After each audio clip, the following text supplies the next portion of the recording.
Hello dear student, આજનો આપણો વિષય છે વિજ્ઞાન ધોરણ 6 પાઠ 10 ગતિ અને અંતરનું માપન. આજે આપણે આ વિડીયોમાં લંબાઈનું સાચું માપન એના વિશે અભ્યાસ કરીશું કે કેવી રીતે આપણે કોઈ પણ વસ્તુને માપી શકીએ અને માપતી વખતે કઈ કઈ બાબતો ધ્યાનમાં રાખવી પડે. તો વિદ્યાર્થી મિત્રો, અહીંયા જે વર્ગખંડમાં અભ્યાસ કરે છે એ બાળકો તો અહીંયા મારી સામે બેઠા છે, પાઠ્યપુસ્તક નોટબુક ખુલ્લું રાખીને અગત્યના પોઈન્ટ લખી શકે. એટલે તમે ઘરે પાઠ્યપુસ્તક જોડે રાખજો વિડીયો જોતી વખતે અને નોટબુક પણ જોડે રાખજો. તો જુઓ, આપણા દૈનિક જીવનમાં આપણે અનેક પ્રકારની માપન માત્રાઓનો ઉપયોગ કરીએ છીએ. લંબાઈ માપવા માટે મીટર સ્કેલનો ઉપયોગ કરીએ છીએ. બધા પાસે મીટર સ્કેલ હોય, બરાબર? એટલે કે સ્કેલ હોય. જ્યારે કપડાના વેપારીઓ મીટર પટ્ટીનો ઉપયોગ કરે છે. એક માર્ક્સમાં પ્રશ્ન પૂછાય કે કપડાના વેપારીઓ શેનો ઉપયોગ કરે? તો મીટર પટ્ટી. પછી કોઈ પણ વસ્તુની લંબાઈ માપવા માટે યોગ્ય સાધનનો ઉપયોગ કરવો જોઈએ. કેમ એવું યોગ્ય સાધનનો ઉપયોગ કરવો જોઈએ? કારણ કે વિદ્યાર્થી મિત્રો, યોગ્ય સાધન ના હોય તો માપ ચોક્કસ રીતે મળે નહીં. કેવું મળે? અલગ અલગ. હવે આગળ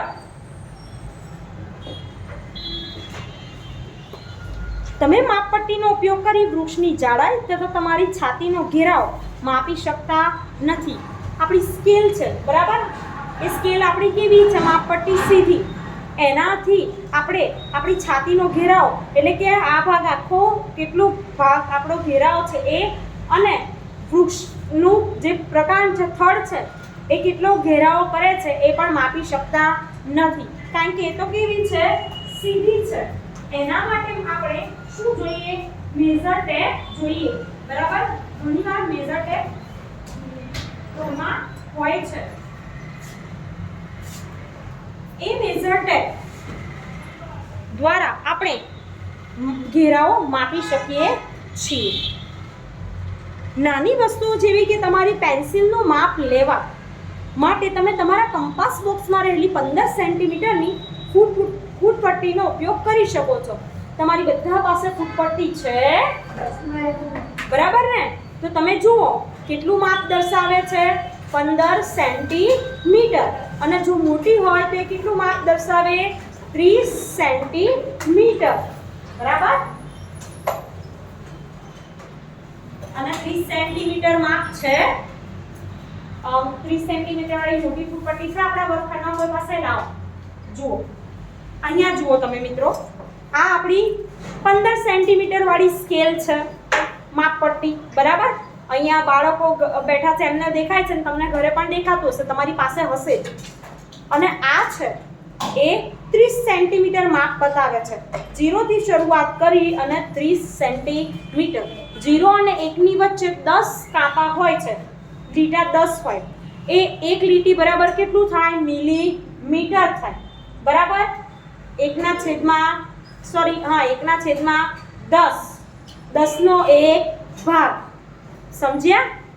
હવે આ 30 સેન્ટીમીટર પેન્સિલનું માપ માપવું હોય વિદ્યાર્થી મિત્રો, આપણે નાની પેન્સિલ હોય કે મોટી પેન્સિલ, તો જ્યારે પેન્સિલનું માપ માપીએ છીએ ત્યારે આ છેડો છે જે, એ છેડો તમારે શું કરવાનું? તો અહીંયા 0 પાસે રાખવાનો છે.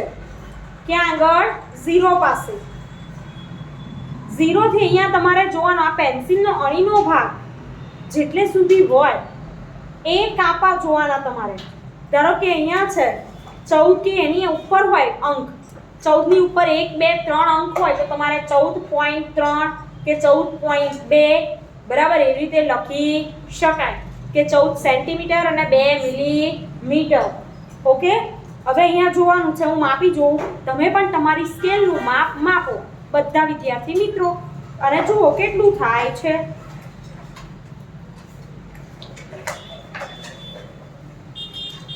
અને હા, વ્યવસ્થિત રીતે માપવું. તો અહીંયા જે સ્કેલ પેન્સિલ હતી એ પેન્સિલનું માપ થયું. તમે નાની સ્કેલનો ઉપયોગ કરીને માપી શકો આવી રીતે.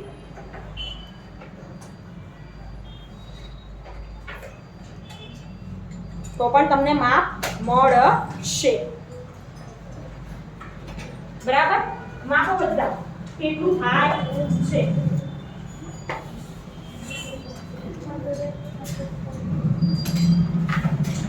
ચલો હવે અહીં ધ્યાન આપો. આ તો હતી વાત માપનની. હવે આગળ વાત કરીએ કે લંબાઈ માપતી વખતે આપણે નીચેની સાવધાની રાખવી અત્યંત જરૂરી છે. તો સાવધાની વિશે સમજાવું છું. અહીં ધ્યાન આપજો બધા વિદ્યાર્થી મિત્રો. હવે પહેલો પોઈન્ટ જુઓ.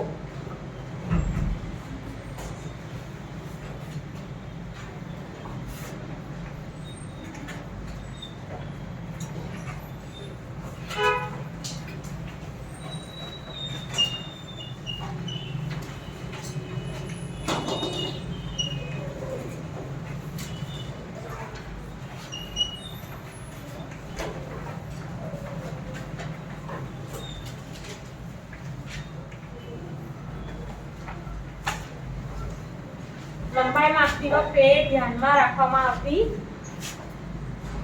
સાવચેતી. પહેલો પોઈન્ટ કે આકૃતિ 10.1 માં દર્શાવ્યા મુજબ ફૂટપટ્ટીને વસ્તુના સંપર્કમાં તેની લંબાઈ અનુસાર ગોઠવવાની છે. બરાબર? પહેલો પોઈન્ટ લખવાનો છે. 2 માર્કના પ્રશ્નમાં પૂછાય ફૂટપટ્ટીને વસ્તુના સંપર્કમાં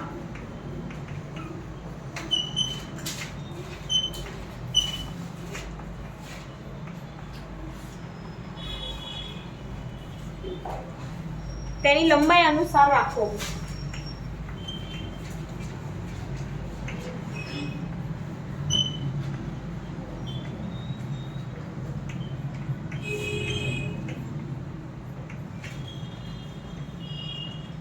બીજો પોઈન્ટ એની લંબાઈ હોય એ પ્રમાણે આપણે ગોઠવવાની એનો સંપર્કમાં. મેં તમને બતાવ્યું આગળ.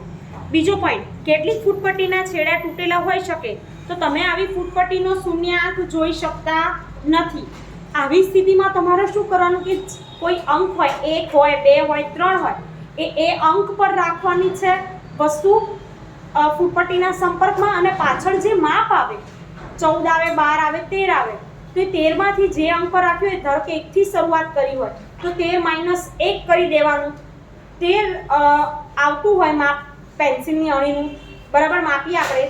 અને જો 2 થી શરૂઆત કરી હોય ધારો કે આ તમારી સ્કેલ તૂટી ગઈ 0 થી તૂટેલી છે અને 2 થી છે તમારી સ્કેલ 2 અંકથી તો તમારે 2 અંકથી શરૂઆત કરી 13 આવતું હોય તો 13 માંથી 2 શું કરી દેવાના? બાદ કરી દેવાના. તે તમને માપ મળી જાય. તો જુઓ 0 8 ફૂટપટ્ટીનો છેડો તૂટેલો હોય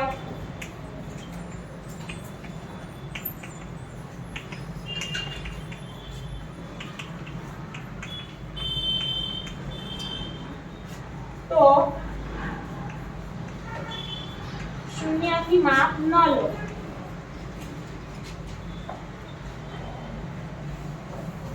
શૂન્ય આંક ન હોય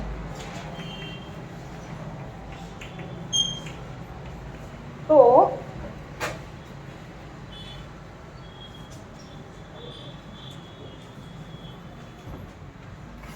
બીજા કોઈ પૂર્ણાંકને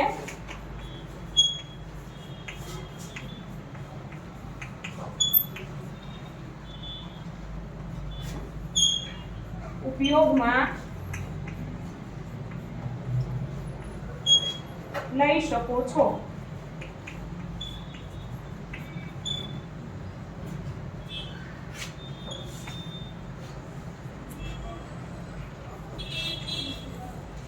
હું તમને બતાવું કે આપણે અવલોકન ચાલુ કર્યું. ખાલી ઉદાહરણ સમજાવું છું. ક્યાંથી ચાલુ કર્યું? 1 સેન્ટીમીટર થી માપવાનું ચાલુ કર્યું. 0 હતો નહીં.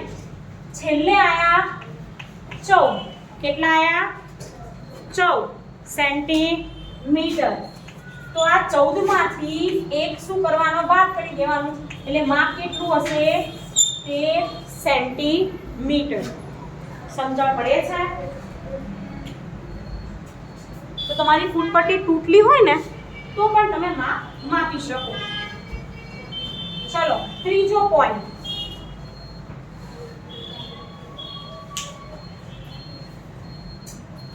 માપ લેતી વખતે આંખની સાચી સ્થિતિ પણ જરૂરી છે.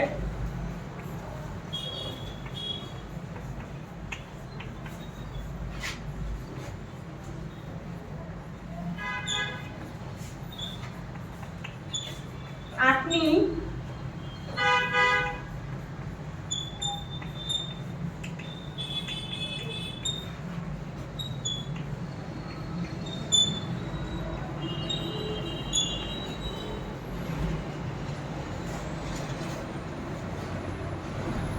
જો તમારી આંખ જે બિંદુનું માપ લેવાનું છે તેની બરાબર સામે હોવી જોઈએ.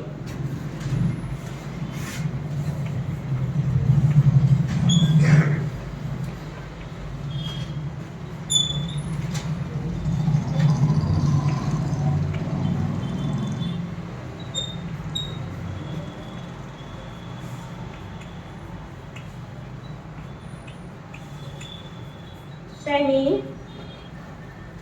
બરાબર સામે હોવી જોઈએ.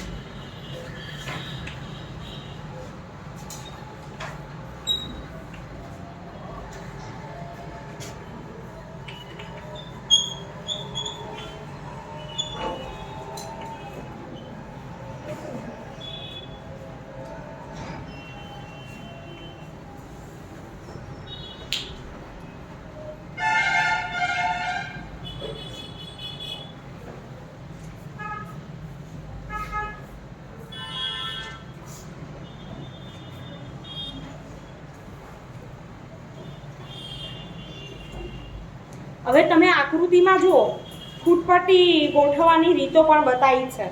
એ અને બી જુઓ આ સાઈડ, તો એકમાં ત્રાસી છે અને એકમાં કેવી છે? સીધી. તો આપણે કેવી રાખવાની? એકદમ સીધી. ત્રાસી ગોઠવી શકાય નહીં. બીજું ચિત્ર જુઓ, એમાં પણ કેવું છે કે 0 નથી, બરાબર? તો આપણે શરૂઆત આંખ માપવો હોય તો 1 નંબરથી ચાલુ કરી 1 સેન્ટીમીટરથી, તો એવી રીતે ગોઠવવાનું. એટલે બી રીત કેવી છે? સાચી રીત. હવે ત્રીજું જુઓ કે ફૂટપટ્ટીના યોગ્ય અવલોકન માટે આંખની સ્થિતિ. હવે આમ ત્રાસી રાખીને ફૂટપટ્ટી કે આંખો ત્રાસી રાખીને આપણે જોઈએ તો આપણી ફૂટપટ્ટીનું જે વસ્તુનું માપન કરવાનું હોય એનું આપણને યોગ્ય માપ મળે નહીં. સમજ્યા તમે? તો યોગ્ય માપ મેળવવા માટે તમારે શું કરવું જોઈએ? તમારી દ્રષ્ટિ, તમારી આંખો એ યોગ્ય બિંદુ પર રાખવી જોઈએ અને એકદમ સામે હોવું જોઈએ વસ્તુ, તો માપી શકાય. હવે પ્રવૃત્તિ 3 છે. આ તો તમારે લંબાઈ માપતી વખતે રાખવામાં આવતી સાવચેતી. 2 માર્કમાં કે 3 માર્કમાં પ્રશ્ન પૂછાય તો તમારે આવી રીતે જવાબ લખવાનો છે, બરાબર? ઓકે, હવે જોઈએ પ્રવૃત્તિ 3. તમારા સહપાઠીની લંબાઈ પહેલા વેત અને પછી માપપટ્ટી દ્વારા માપો. તમારા સહપાઠીને દિવાલ સાથે પીઠ રાખીને ઊભા રહેવાનું કહો. તેના માથા ઉપરથી દિવાલ પર એક નિશાન બનાવો. હવે આ ચિહ્ન સુધીની લંબાઈ પહેલા તમારા વેત દ્વારા માપો અને પછી જ માપપટ્ટી દ્વારા માપવાનું છે. અન્ય વિદ્યાર્થીઓને પણ આ જ રીતે માપવાનું કહો અને બધાના કોષ્ટક અહીંયા લખો. તો આપણે અહીંયા શું કરવાનું? એક વિદ્યાર્થીને ઊભો રાખી દઈએ, બરાબર? હું સમજાવું છું, સમજો પહેલા, પછી આંગળી ઊંચી કરો. તો અહીંયા વિદ્યાર્થીને આપણે ઊભો રાખીએ, નિશાન કરી દઈએ, બરાબર? આટલે સુધી કે આટલે જે માપ આવે. પછી એટલેથી છે જ્યાં સુધી ઊભો તો ત્યાં સુધી પહેલાં આપણે આપણી વેત દ્વારા, કાલે મેં માપન શીખવાડ્યું 1 2 3 આવી રીતે આપણી વેત દ્વારા માપીએ. એવી રીતે ને બીજું વેતનું માપ કેટલું થાય અને માપપટ્ટીનું માપ કેટલું થાય બંને જોવાનું છે. એવી રીતે એક વિદ્યાર્થી, પછી બીજો વિદ્યાર્થી, ત્રીજો વિદ્યાર્થી, એવી રીતે તમારે શું કરવાનું? માપન કરવાનું છે. હવે આગળ જુઓ કે બધા વિદ્યાર્થીઓ કોલમ 2 ના જે પરિણામ હશે તો એ કેવા હશે? એકબીજાથી ભિન્ન હોઈ શકે, કારણ કે વિદ્યાર્થીઓના વેતની લંબાઈ એકબીજાથી ભિન્ન હોઈ શકે. હવે પરિણામ જે કોલમ 3 છે, ઊંચાઈ સેન્ટીમીટરમાં, હવે માપપટ્ટીથી આપણે ઊંચાઈ માપીએ તો આપણે માપપટ્ટીથી આપણું માપ સાચું જ આવે. બધા વિદ્યાર્થીઓ માપશે તો પણ એનું માપ કેટલું રહેશે? એટલું ને એટલું. સમજ્યા કે ના સમજ્યા? સમજ્યા. કારણ કે ચોક્કસ માપ મળે છે, આપણી વેધથી ચોક્કસ માપ મળતું નથી. હવે આગળ વાત કરીએ કે પરિણામ એકબીજાના માપની અત્યંત નજીક છે પણ સંપૂર્ણ સમાન છે. જો ના તો તમારા વિચારથી શા માટે તફાવત દેખાય છે? બધા એક જ સ્કેલનો ઉપયોગ કરી રહ્યા છો. જો ભિન્ન ભિન્ન વેંતોનો ઉપયોગ તો નથી કરી રહ્યા. ઘણીવાર કેવું કે માપ લેવામાં થોડીક નાની ભૂલ પણ થઈ જાય તો પણ તમારું માપ કેવું આવે છે? અલગ અલગ. તો માપતી વખતે સાવચેતી રાખવી ખૂબ જરૂરી છે. હવે આગળનો પોઈન્ટ છે કોઈ વક્રરેખાની લંબાઈ માપવી. ચાલો નેક્સ્ટ ટોપિક છે આપણો કે આ તો સીધી વસ્તુ હોય અને એનું માપ લેવું હોય તો માપી શકીએ, પણ વક્રરેખા હોય કે વાંકું ચૂકું હોય વસ્તુ કોઈ અને રસ્તો કે કશું, તો એનું માપવું હોય તો કેવી રીતે માપવામાં આવે?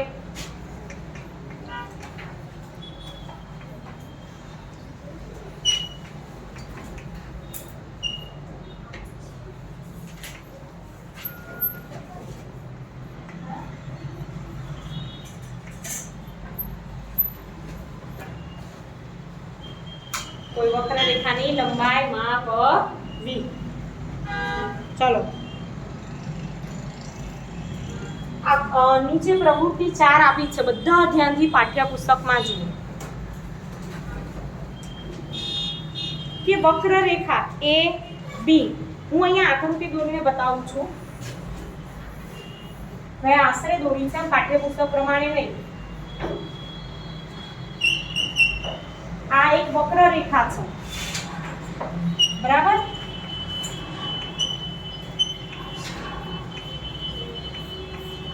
એ બી. હવે આપણે આને માપવા માટે આપણી સ્કેલનો ઉપયોગ કરી શકીએ? ના, આપણી સ્કેલ તો સીધું માપ આપે. સીધું માપીએ તો માપ આવે નહીં. આના માટે આપણે દોરીનો ઉપયોગ કરવો પડે. શેનો? દોરી. આપણે એક દોરીનો ટુકડો લેવાનો, એ દોરીના ટુકડાને અહીંયાથી મૂકી આમ આમ આમ આમ આખે સુધી ત્યાં દોરી લઈ જવાની. પછી એ અને બી થી જેટલી દોરી હોય જોઈતી હોય પછી એને માપપટ્ટી પર મૂકી અને એનું માપન કરવાનું કે કેટલું માપ થયું.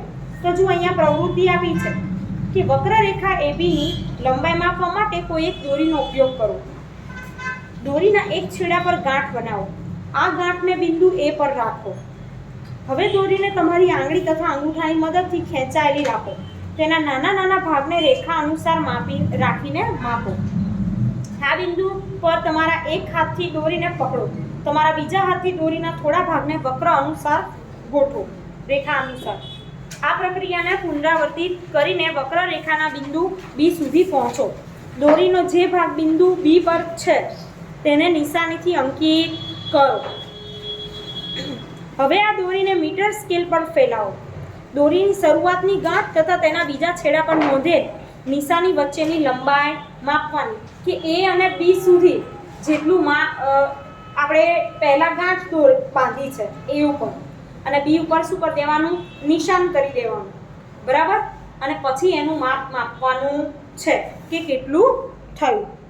અને એ જે વક્રરેખા મળી, આપણને માપ મળ્યું, એ વક્રરેખાની લંબાઈ છે. જે માપ મળશે તે, ધારો કે માપ મળે છે 22 સેન્ટીમીટર. શું મળે? 22 સેન્ટીમીટર આ માપ મળ્યું. તો આ માપ શેની લંબાઈ છે? AB ની લંબાઈ છે. સમજ્યા? આપણે જોયું કે અંતર તથા લંબાઈનું ચોક્કસ માપન માપવા માટે અત્યંત ચોકસાઈ રાખવી પડે. ચોકસાઈ વગર કોઈ ગણતરી શક્ય નથી, બરાબર? આપણું ઘરનું માપ કે જમીનનું માપ કે ખેતરનું માપ કે કોઈ પણ માપ હોય, જો પોઈન્ટ પણ થોડું આઘું પાછું થાય તો પણ સરખું બને નહીં. હવે જુઓ આપણે માપન માટે કેટલાક પ્રમાણભૂત એકમ તથા માપન પરિણામોને વ્યક્ત કરવા માટે કેટલાક યોગ્ય સાધનોની જરૂર પડે છે અને વિજ્ઞાન અને ટેકનોલોજીના વિકાસ સાથે બધા જ સાધનો હવે વિકસાઈ ગયા છે. હવે વાત કરીએ આપણી આસપાસ ગતિશીલ વસ્તુઓ. આપણો નવો પોઈન્ટ.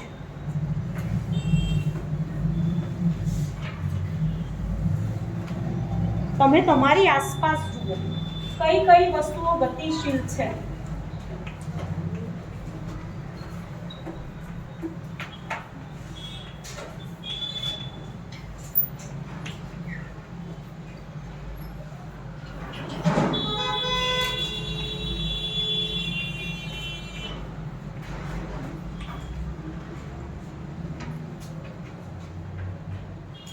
પ્રવૃત્તિ 5 જોવાની છે તમારે.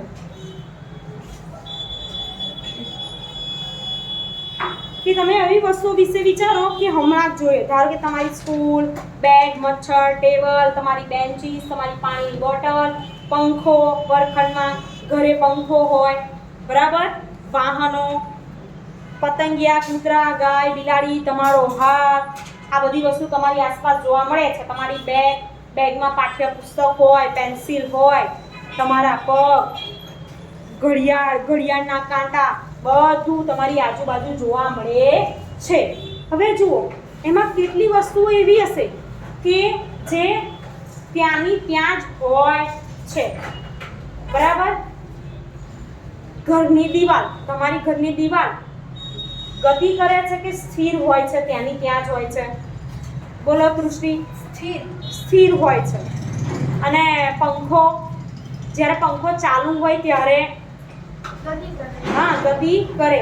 તો અહીંયા જુઓ ઘર, ટેબલ, ઘડિયાળ એ બધી કેવી વસ્તુઓ, એ બધાનો સમાવેશ કઈ વસ્તુઓમાં થાય? સ્થિર વસ્તુઓ. બે ભાગ છે. વર્ગીકરણ પૂછાય તોય આવડવું જોઈએ, તફાવત પૂછાય તો પણ આવડવો જોઈએ.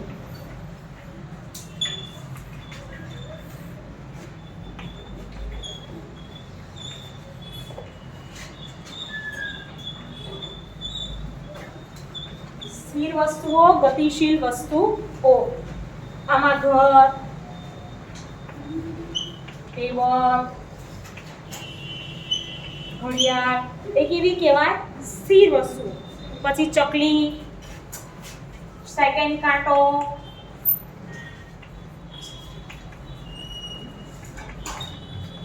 ગાય, કૂતરો, આ બધા કેવા કહેવાય? ગતિ કરતા, એકની એક જ જગ્યાએ રહેતા નથી. આ બધા ઉદાહરણ જે આપ્યા છે ને પતંગિયાથી માંડી, એ બધાને તમારે ભાગ પાડવાના છે. તો તમે જોયું કે પક્ષી એક જ સ્થાને હોતા નથી. તમને એક જગ્યાએ બેસાડી રાખવામાં આવે તો શું તમે બેસી રહો? તમે હલનચલન કરો છો, બરાબર ને? તમે સ્કૂલે આવો છો, પછી સ્કૂલેથી ઘરે જાઓ છો, તો ત્યારે તમે ગતિ કરો છો. કે કોઈ જગ્યાએ જાઓ, કોઈ વસ્તુ લેવા જાઓ તો પણ જતા હો, રમવા જાઓ તો એ. પછી આ બોર્ડ છે, તો બોર્ડ અહીંયાથી ખસીને જાતે આમ જાય છે. એ ક્યાં રહે છે? અહીંનું અહીં. તો આ કેવી વસ્તુ કહેવાય? સ્થિર વસ્તુ. તો તમારે ગતિશીલ વસ્તુ અને સ્થિર વસ્તુ જે આપેલી છે એનું તમારે ભાગ પાડવાના છે, વર્ગીકરણ કરવાનું છે. પાઠ્યપુસ્તકમાં આપ્યું છે. અને પછી તમે મને કહેજો કે કઈ વસ્તુઓ ગતિશીલ છે અને કઈ વસ્તુ સ્થિર. બરાબર. તો આપણે આ વિડીયોમાં આટલે સુધી માહિતી રાખીશું. જે પોઈન્ટ શીખ્યા એ તમે પાઠ્યપુસ્તકમાં પાઠનું વાંચન કરશો એટલે ફરી રિવાઇઝ થશે. નોટબુકમાં અગત્યના પોઈન્ટ લખજો, સ્વાધ્યાયના પ્રશ્નો લખજો, એટલે તમને વધારે યાદ રહે. અને હવેથી વર્કશીટ પણ ચાલુ થશે, તો વર્કશીટમાં પણ કોઈ જગ્યાએથી ઉતારા કરવાના નથી. તમે પાઠને વાંચો, સમજો, વિડીયો જુઓ અને પછી મોઢે જવાબ લખવાનો પ્રયત્ન કરજો. અને અક્ષર એકદમ સુંદર લખજો. બરાબર. Thank you.